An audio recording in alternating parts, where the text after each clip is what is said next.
Friday afternoon, I was having a casual chat with one of the moms from my son's class at school, out on the playground. And the conversation turned to church, as it does for me sometimes. A little insider secret trick of the trade here. Sometimes people see me and unprompted, they start talking about religion. Another mom came up to us to say hello, got a whiff of the conversation topic, and kept on moving. Anyway, the lady with whom I was speaking is from Ukraine. Remembers when Ukraine was part of the USSR. We were talking about the rise of church attendance among Ukrainians. It's something that many proud Ukrainians do because they couldn't go to church in the old days. Or if they did, it was done in secret. Spies and the authorities would stake out the house churches, and if they decided that you were a regular attender, you could go to jail, or at the very least be ensured that you were not going to be in a job for long. The lady with whom I was speaking explained how she was baptized as a child in secret in a house church. The priest was smuggled in through the back door, and they couldn't get anybody to be the godmother for fear that they wouldn't get into medical school or would get fired if they agreed to be a godparent. One of the neighbors eventually reluctantly agreed. I baptize you in the name of. What would make someone go to such lengths to have their child baptized? Is it tradition or a desire just to do the opposite of whatever the Soviets were telling you to do? Is it a desire for freedom of expression? Or is it a statement, perhaps, that a belief in the love of God in a place where some were trying to stamp out the love of God overrode everything else? In the midst of great trial, the people preached love anyway. Paul writes sometime in the mid-50s CE, "Owe no one anything except to love one another." Paul's letter to the Roman church was likely written in the reign of Nero, who took over from his stepdad Claudius. Claudius had expelled all of the Jews from Rome, but Nero, who inherited the mantle at age 16, offered a form of amnesty and allowed them back into the city. I want to frame this small section of Paul's letter in part with Nero, because while Paul couldn't have fully grasped how exactly his words, "owe nobody anything," as they became layered onto what was happening in Rome at the time, his words would become incredibly important. Nero takes over the Roman Empire in the year 54 at the age of 16, clearly guided by his mother Agrippina. With Agrippina, his mother, directing traffic, any potential rival, as is the way of the empire, is killed off. Nero institutes a renewed dedication to the arts, to showmanship. He's a devoted charioteer. He loves to be adored. So he raises taxes, especially taxes on the upper and middle classes, such as it was, in order to fund new buildings and stadia and so on. Agrippina is helping Nero to the degree that on the first coin that is minted during his reign, his face is on one side of the coin, and Agrippina's, his mother's, is on the other side of the coin. Everybody at this point in the empire is pretty sure that Nero has some issues that could do with the intervention of a family therapist. Agrippina eventually becomes so powerful that she has murdered everyone in sight who might get in the way of Nero's agenda, which, of course, in the Roman Empire only can mean one thing. Nero has her killed off 5 years into his reign, and now he's free to build, free to do whatever he wants to suit his own pleasures, free to receive any flattery that comes his way, because that is what gets Nero's attention. If you want to talk to Nero, you don't tell him the truth, because the truth will definitely not set you free. You tell him how great he is, and then he might listen. Eventually, though, Nero undergoes what some thought was his greatest test yet. A great fire breaks out in Rome, especially in the section where many Jews and Christians are housed. This is approximately 7 years after Paul writes his letter to the church. But with a little digging during the aftermath of this fire, people come to realize that Nero suggested to the residents of the burnt area, the Christians particularly, that they torch the place in expectation that they would be relocated and paid well for their troubles. Nero perhaps woos the Christians of the neighborhood with a bit of money, or maybe he just threatened them, burn this place or else. Either way, some form of contract has been engaged between the people of the church and Nero. What happened?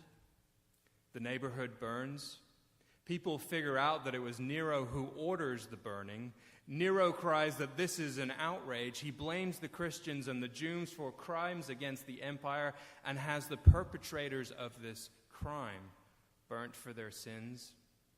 And then he builds the palace on the top of that burnt site anyway. Paul writes, "Owe no one anything except to love one another, for the one who loves another has fulfilled the law." Paul writes these words to the Christians several years before their neighborhood goes up in flames. But if the letter was composed early in Nero's reign, you can see how there are multiple meanings possible in Paul's writing. Love one another, Christian and Christian. Love one another, Christian and Jew, Christian and pagan. But owe no one anything except your love. Be very careful to whom you offer your devotion, your allegiance, your soul. It's easy to forget that the word love is deeply cultural, rooted in a place's time and context, so much so that it is unlikely that if Paul were here, he would understand much of what we were talking about when we talk about love. For example, last Sunday in this very space and place, I said, I love cycling. Paul would hear that and wonder how I could love cycling, and also, what is cycling? Love as an emotional state. Hey, my spouse, my partner, my significant other, hey, I really love them because they're great looking, or they give me a great feeling. This person allows me to feel good about myself. Love for Paul is not about feeling warm or good on the inside. Even if we said that our hearts skip a beat when we're around a certain somebody, that would confuse Paul. The center of love, the way to process it, how to sacrifice from someone else, wasn't even understood as being something that was a function of your heart. It was a function of your head. And that's a crucial step for us to understand. Love for Paul is not about feelings.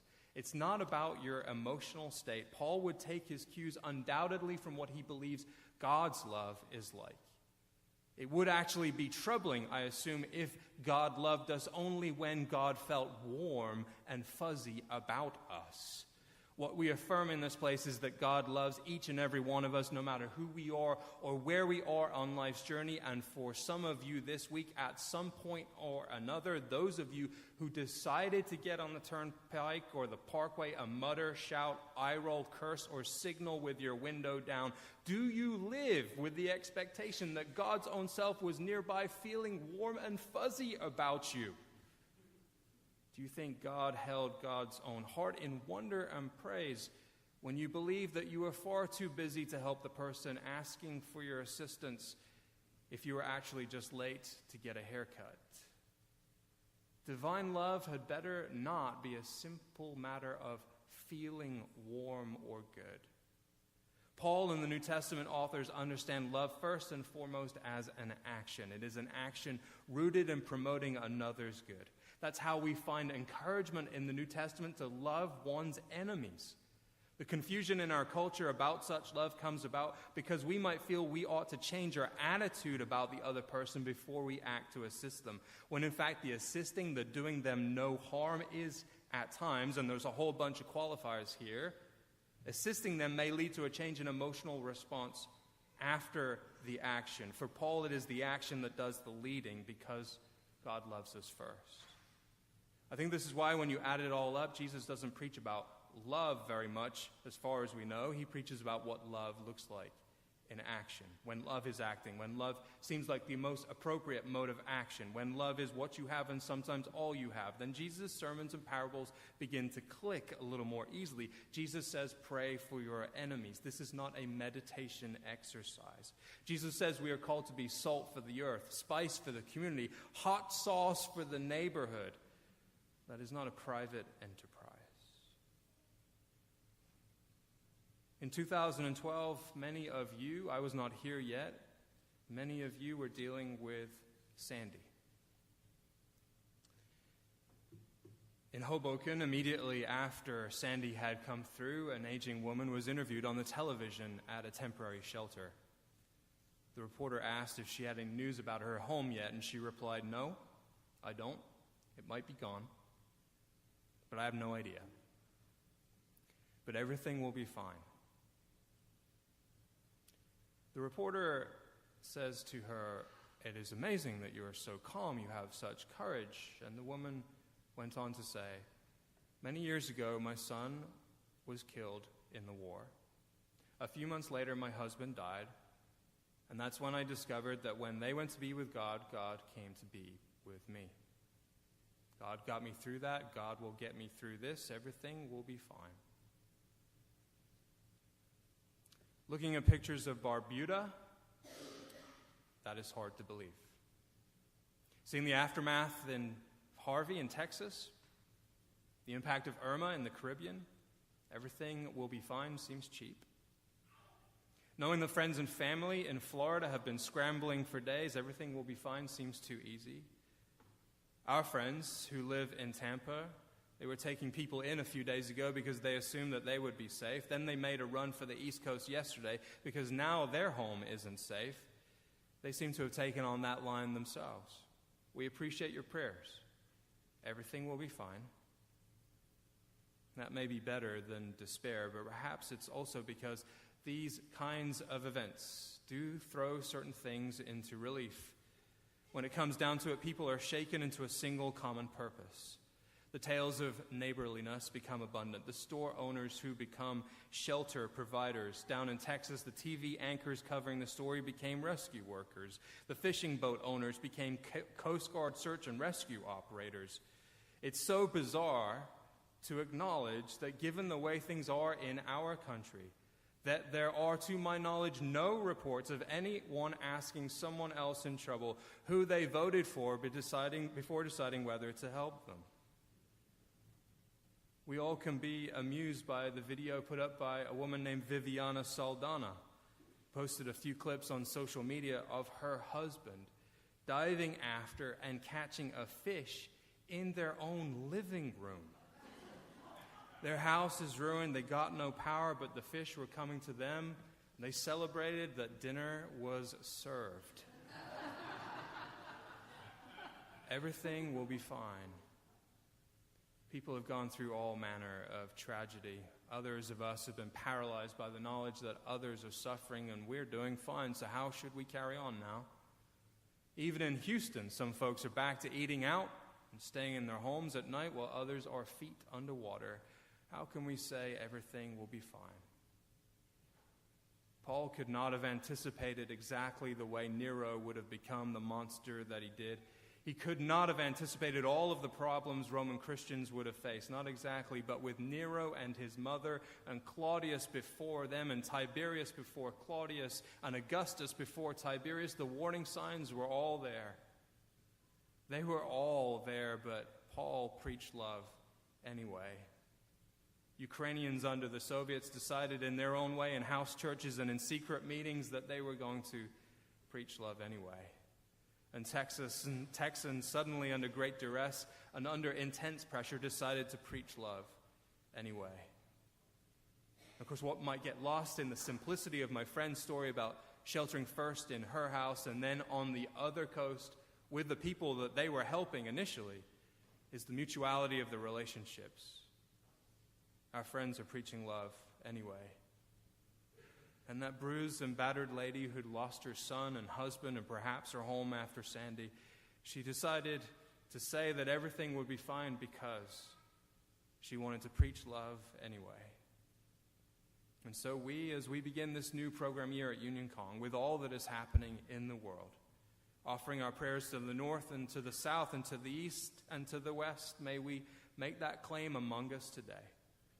We don't know what will happen soon. We do not know exactly how things will unfold, but we, the people of God, when confronted with today, with the calm and with the storm, may you, in your own way, no matter who you are or where you are on life's journey, preach love anyway.